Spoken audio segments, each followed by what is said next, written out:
Sommes-nous face à la simple chute d'un homme ou face à un moment qui révèle comment les règles de l'influence ont changé au sein de l'État algérien? En avril de cette année, le jugement a été prononcé. L'ancien ministre de l'Industrie, Ali Aoun, a été condamné à 5 ans de prison ferme, assorti d'une amende d'1 million de dinars, et a été incarcéré immédiatement à l'issue de l'audience. L'affaire est liée à la vente illégale de déchets métalliques qui a porté préjudice à l'entreprise publique Imetal. Mais l'histoire ne commence pas avec le verdict. Elle commence par la question la plus dangereuse. Pourquoi le nom d'Ali Aoun refait-il surface à chaque moment sensible de l'histoire économique de l'État? Car Ali Aoun n'est pas un nom ordinaire dans la mémoire industrielle algérienne.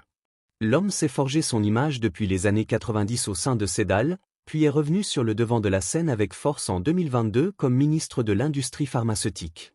En mars 2023, ses fonctions ont été élargies au ministère de l'Industrie et de la Production pharmaceutique, avant qu'il ne quitte le gouvernement en novembre 2024. Ce parcours ascendant a associé son image, aux yeux de beaucoup, à l'expertise, à la gestion et à la discipline. C'est précisément pour cette raison que le dernier jugement a été politiquement choquant. Il ne vise pas seulement un ancien responsable, mais il frappe l'image du technocrate intouchable qui, aux yeux du public, semblait au-dessus de tout soupçon. Le dossier lui-même révèle quelque chose de plus sensible. Le tribunal n'a pas condamné Ali Aoun seul, il a prononcé des peines contre son fils Mehdi Aoun, 6 ans de prison, et contre l'homme d'affaires Abdel Nour Abdel Moula, surnommé Nono Manita, 10 ans de prison, ainsi que d'autres condamnations visant des responsables d'entreprises publiques. En revanche, Chérif Eddine Amara et d'autres ont été relaxés. Ce contraste est très important. Pourquoi? Parce qu'il suggère que la justice a cherché à tracer une ligne claire entre ceux dont la responsabilité a été établie et ceux dont elle ne l'a pas été. Cela a rendu le dossier politique sans qu'il ne se transforme en purge totale. C'est exactement ici que commence la lecture de l'État, et non plus seulement celle des personnes. Le premier message semble clair, l'Algérie ne réduit plus la lutte contre la corruption à l'image classique d'un gros marché ou d'une valise d'argent, comme certains l'imaginent.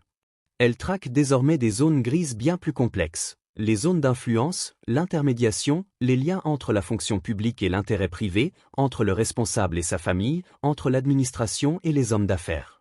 Dans l'affaire Ali Aoun, il a été question d'avantages présumés, de règlement de dettes et de facilitation dans un secteur extrêmement sensible sur le plan financier, comme les industries lourdes. Cela signifie que l'État ne regarde plus seulement le résultat, mais la toile qui produit ce résultat. C'est un changement d'une importance capitale. Mais pour comprendre l'image complète, il faut relier cette affaire à ce qui s'est passé au cours des 2 dernières années. En fin février 2026, la Cour d'appel a confirmé dans l'affaire Ennar des condamnations contre l'ancien ministre de la Communication Djamal Kawan, 6 ans, Hamid Guerine, 2 ans, et Amin Chiquet, 6 ans, pour dilapidation de deniers publics et octroi d'avantages injustifiés dans la distribution de la publicité d'État. Ici, il ne s'agit plus du fer ou de l'industrie, mais des médias et du capital symbolique de l'État. Cela signifie que le champ des poursuites s'est élargi de l'économie industrielle à la gestion même de l'influence médiatique. Nous arrivons à une autre étape, tout aussi significative. En septembre 2025, l'année dernière, l'ancien ministre du Travail Tijani Hassan Edam a été condamné à 7 ans de prison dans une affaire de dilapidation de fonds publics liée à l'achat d'un immeuble pour le compte de la Caisse nationale des assurances sociales, pour un montant avoisinant 5 milliards et 800 millions de dinars, selon les rapports diffusés. Ici apparaît le deuxième message, l'accent n'est plus mis uniquement sur les symboles d'une seule période politique, mais sur tout poste où sont gérés d'importants fonds publics, quel que soit le caractère technique ou discret du dossier. Autrement dit, la balance des poursuites passe de la politique à l'administration, puis revient de l'administration à la politique. Le plus frappant est que la lutte contre la corruption n'est plus confinée aux ministères et aux institutions, elle a aussi atteint le cœur même du processus électoral. Le 26 mai de l'année dernière, 2025, Boukassem Saïli, Saïdan Gheza et Abdelhakim Hamadi ont chacun été condamnés à 10 ans de prison dans l'affaire d'achat de parrainage présidentiel, accompagnés de dizaines d'autres condamnations. C'est un moment charnière. Pourquoi? Parce que l'État ne dit pas seulement « nous punissons celui qui dilapide l'argent public », mais aussi « même la voie d'accès à la légitimité politique elle-même est désormais sous microscope ». Et c'est l'un des messages les plus dangereux de tout le paysage.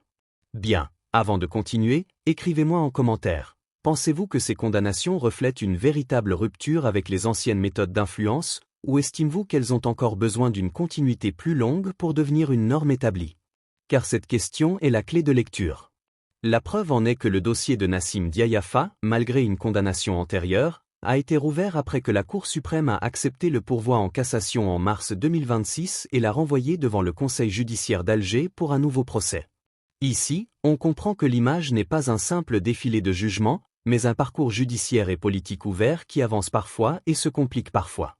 Et maintenant, nous arrivons à la pièce manquante que toutes ces affaires reportent à la dernière minute. Que veut vraiment dire l'État? À mon avis, il y a 3 messages parallèles. L'État veut dire qu'il n'y a plus d'immunité permanente pour un grand nom, quelle que soit son expérience ou son image passée. Et la corruption n'est plus lue seulement comme un détournement, mais comme une structure d'influence qui s'étend de l'administration au marché, à la famille et à la politique. L'État veut restaurer le sens de l'autorité par le droit, et non par le discours seulement.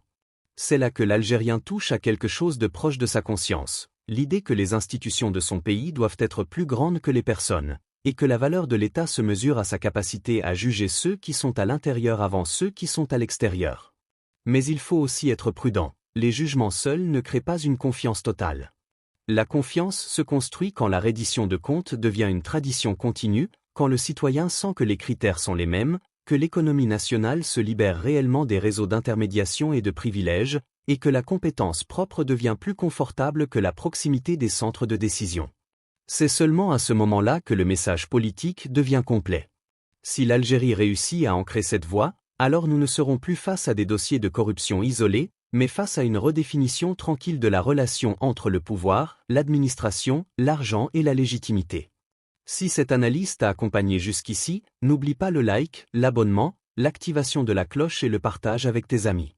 La partie suivante dans les prochains épisodes pourrait être encore plus importante que tout cela. Qui gagnera vraiment dans la nouvelle Algérie? L'État ou les vieux réseaux suspects? Salam.